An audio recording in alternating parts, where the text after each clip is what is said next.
Saturday, June 24th, 1972, Berlin Tegel Airport. It was one of those mornings, the kind that felt too bright, too hot, like the sun itself was trying to tell everyone that something big was about to happen. The air in Berlin was unusually warm for June, thick with the promise of adventure or disaster, depending on your perspective. 8 students from the Faculty of Natural Sciences had gathered near Gate 14, all dressed like the cover of a jungle survival magazine. Khaki field jackets, boots too new to be trusted, and notebooks tucked under their arms like sacred texts. Standing with military-like posture among them was Dr. Friedrich Krauss, 55 years old, beard like a trimmed snowstorm, round glasses that hid eyes sharp as scalpels. The man was basically a walking textbook in a lab coat. These weren't just any students. They were the top of the crop, or as Dr. Krauss liked to put it, the chosen spores in a petri dish of mediocrity. There was Maria Weiss with piercing green eyes and chestnut hair, brilliant, composed, the kind of person who made you feel underdressed just by existing. Klaus Brunner, tall, scruffy blonde with a camera glued to his face, obsessed with documenting history in real time. Hans Riedel, quiet, handsome, and always looked like he was hiding something. Spoiler alert, he was. Julia Nitscher, a loud laugh, soft eyes, hiding a heartbreak no one had the guts to ask about. Frank and Otto, the bug nerd twins, creepy smart and always talking in stereo. Lisa, the quiet writer who rarely spoke but scribbled like her life depended on it. And last, Helmut, short, talkative, and somehow always holding a map no one asked for. Their mission? To explore the depths of the Amazon rainforest, document endangered plant species, and partner with the Brazilian Bioresearch Institute. You know, your average college field trip. Dr. Krauss stood before them, arms crossed like a drill sergeant in Birkenstocks. What we'll see there, he said in his thick German accent, cannot be taught in lecture halls. The jungle does not explain itself on a chalkboard. It writes directly on your skin and your soul. Maria smiled. She admired him, maybe too much. He was a mentor, a legend, a father figure of sorts, and sometimes she couldn't ignore the way his gaze lingered a beat longer than it should. But hey, she had other things on her mind, like the damn jungle. At exactly 11 a.m., their plane took off from Manaus, the green, beating heart of Brazil. 14 hours in the sky, across the Atlantic. Most of them passed out from exhaustion. Except for Maria and Klaus. They sat side by side, whispering in the low glow of cabin lights, like kids at a sleepover. That's when Klaus leaned in and shared a little secret. I'm not just here for the plants, he said. There's this bluebird, ultra rare, only shows up once every 10 years. My dream is to capture it on film. Maria grinned. And I'm here to find something that doesn't exist in books, maybe a miracle plant that cures cancer, or a love story worth dying for. Klaus looked at her, eyes serious. Maybe we'll find both. They landed in Manaus the next day, stepping into a wall of heat and humidity that wrapped around them like a sticky hug. The jungle didn't wait, it smothered. At the airport gate stood a man with a cardboard sign. Universität Berlin, Amazon Project. He was young, broad-shouldered, with dark skin, sharp eyes, and surprisingly good German. Welcome, he said warmly. I'm Ricardo Lopez. I'll be your guide, translator, medic, snake wrangler, pretty much whatever you need out there. Julia winked. Will you also save us from boa constrictors? Ricardo chuckled. Snakes are the least of your worries, Fräulein. It's people you should fear. Nobody knew just how true his words would turn out to be. Not yet. Day 2, deep water, deeper questions the next morning. The group split into 2 wooden canoes and began gliding down the Rio Negro, one of the Amazon's legendary blackwater tributaries. The river was mesmerizing. The surface like inked glass, reflecting canopies of green that stretched forever. Strange birds screeched, monkeys howled, and everything buzzed, chirped, clicked, or cackled. Maria sat beside Klaus, watching the sun melt behind the mahogany trees. Do you think this trip will change us? She asked softly. Klaus didn't look at her. His eyes were fixed on the horizon. We're already changing, Maria. We changed the moment we said yes. Before she could reply, a scream. It was Hans, gripping his binoculars and pointing to the shoreline. Did you see that? There was someone standing right there in the trees. By the fourth day in Brazil, the team had grown used to insect bites, endless sweat, and jungle weirdness. But that morning was different. They woke to a sound, not an animal growl, not a bird call. It was more like a breath, a deep, slow, distant inhale. The kind of breath you'd imagine from a creature way too big to exist. Like the jungle itself was alive and breathing.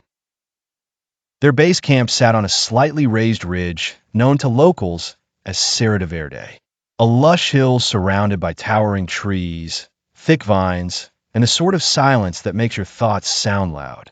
A tiny silver stream trickled nearby, quiet as a secret. The tents were neatly spaced, each labeled with its owner's name.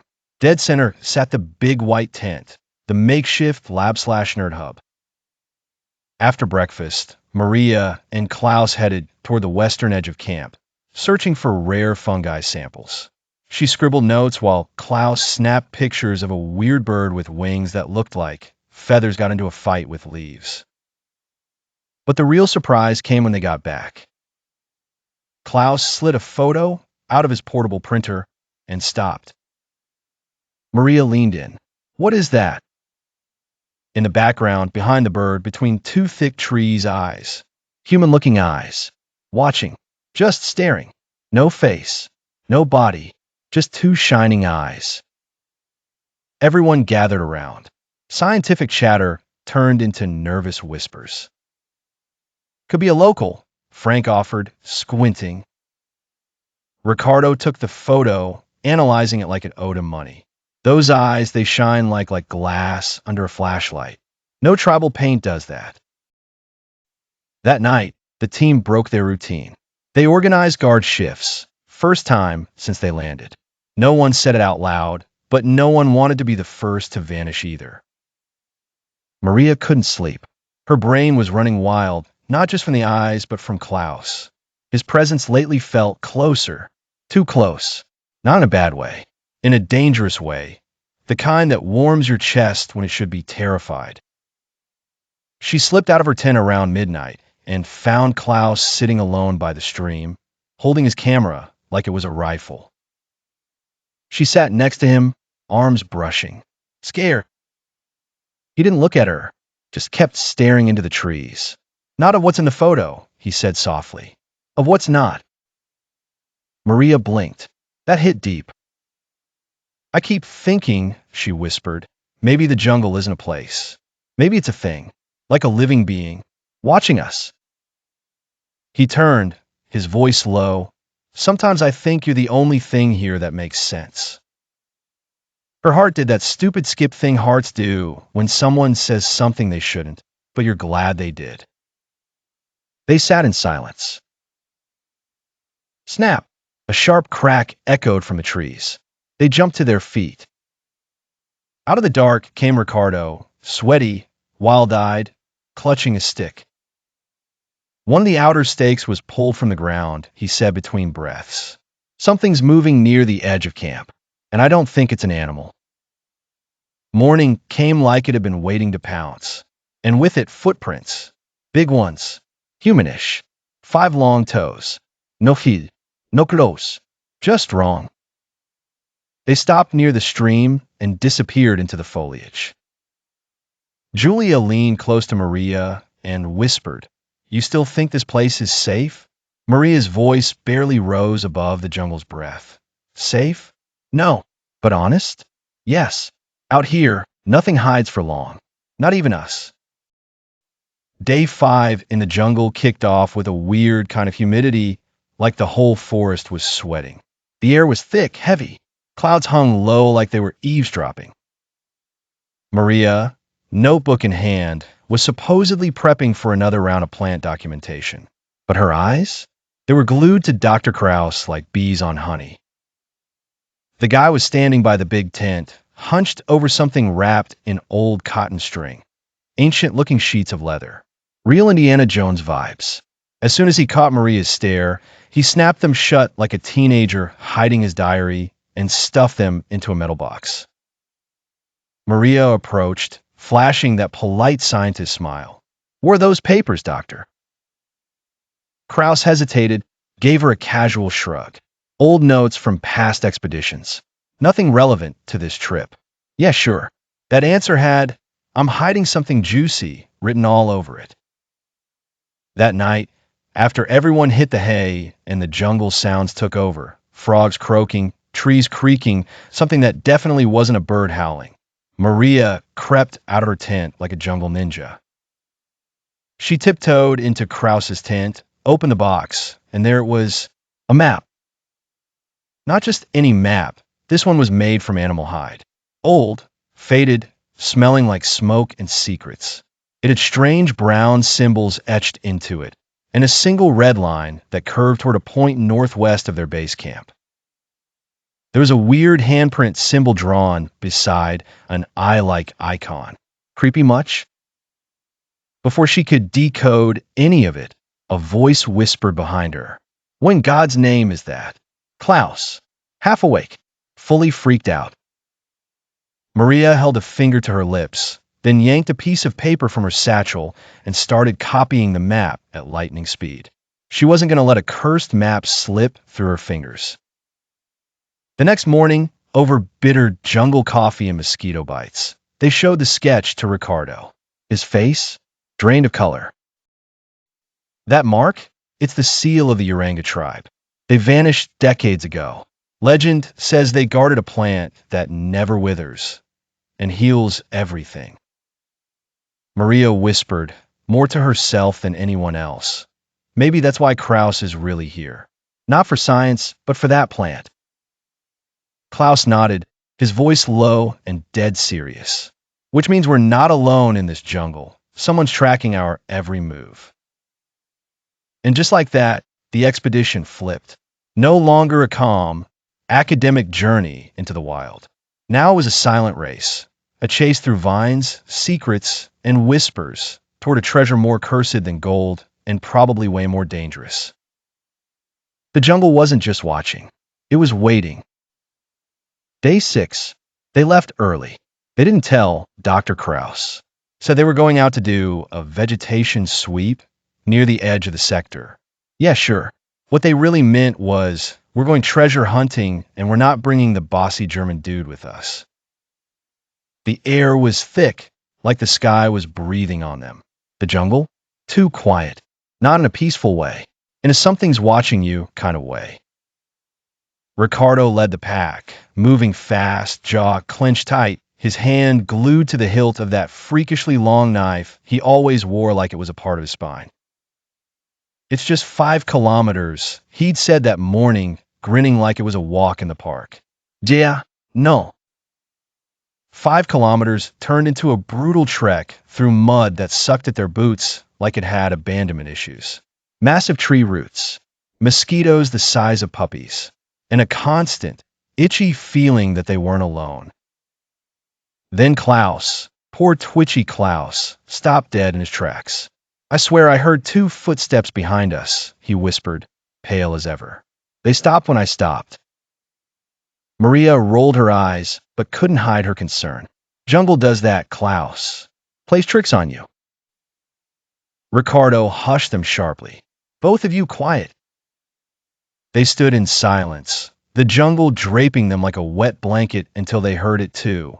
A snapping twig, unmistakable, echoing their halted breaths. Turning slowly, Ricardo spotted movement from the corner of his eye. Not the graceful glide of a monkey or the scratchy shuffle of a passing boar.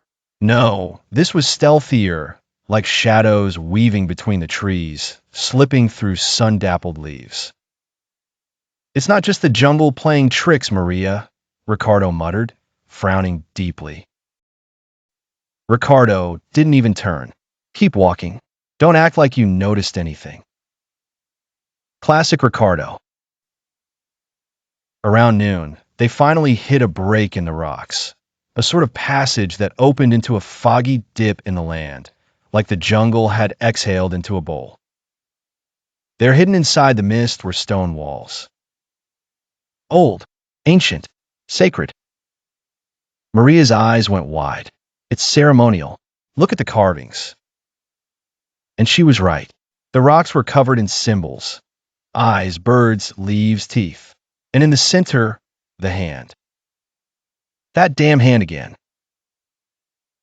But then movement. From within the stone structure, a figure appeared, an old woman.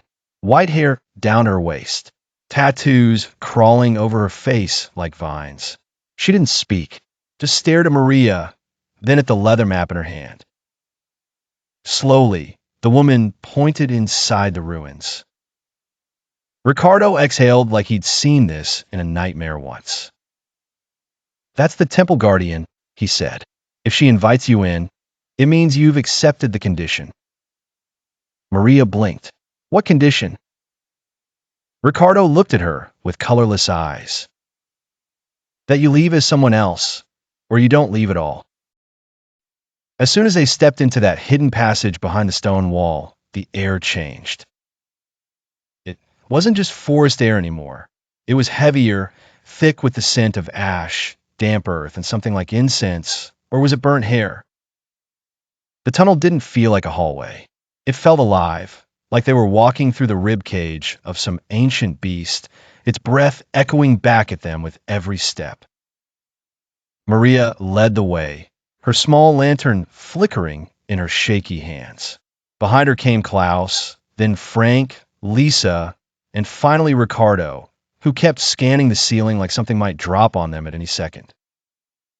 Lisa whispered, "It's like we just stepped into the mouth of the forest." Frank muttered, "More like its heart, where nothing speaks but judgment itself." 20 minutes in, the whispers started. Not theirs, no one was talking. These whispers seeped out from the cracks in the stone. Faint, old, speaking a language that didn't belong to any world they knew. Ricardo stopped dead.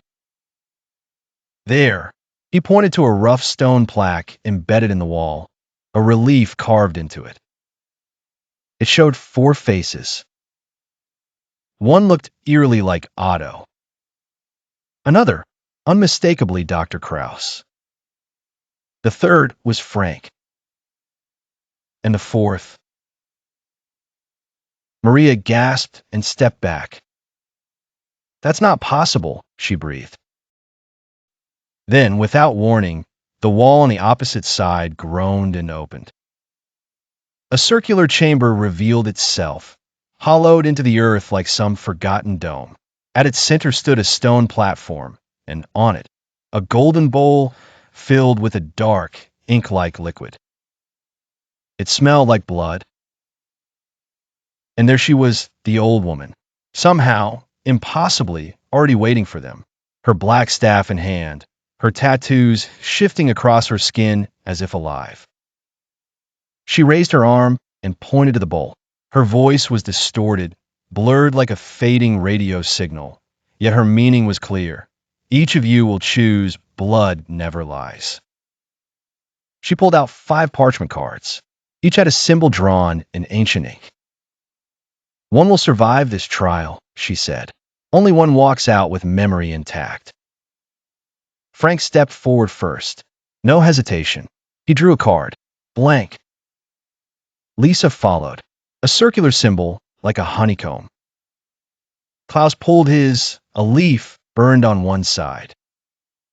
And then Maria. Her hand trembled as she reached out, fingers brushing the final card. An open eye, and in its center, a single drop of blood. Ricardo leaned in, reading the sign. She's the one, the seer. The weight of choice falls on her. Maria turned to him. "What choice?" The old woman's voice cracked through the chamber, sharp now, in perfect, icy German. "You sacrifice one, or lose them all." Everyone froze. "What the hell does that mean?" Klaus snapped. But Maria already knew. The answer wasn't in the question. It was in the blood. By sunrise on the seventh day, silence had settled like fog between the four remaining souls: Maria, Klaus, Lisa, and Ricardo, who now looked more anxious than ever. No one spoke of Frank. No one dared bring up the old woman who vanished just as eerily as she had appeared. But each step they took felt heavy, dragged down by the ghost of someone not yet buried. Ricardo folded up the weathered leather map in his hands, his voice low and tight.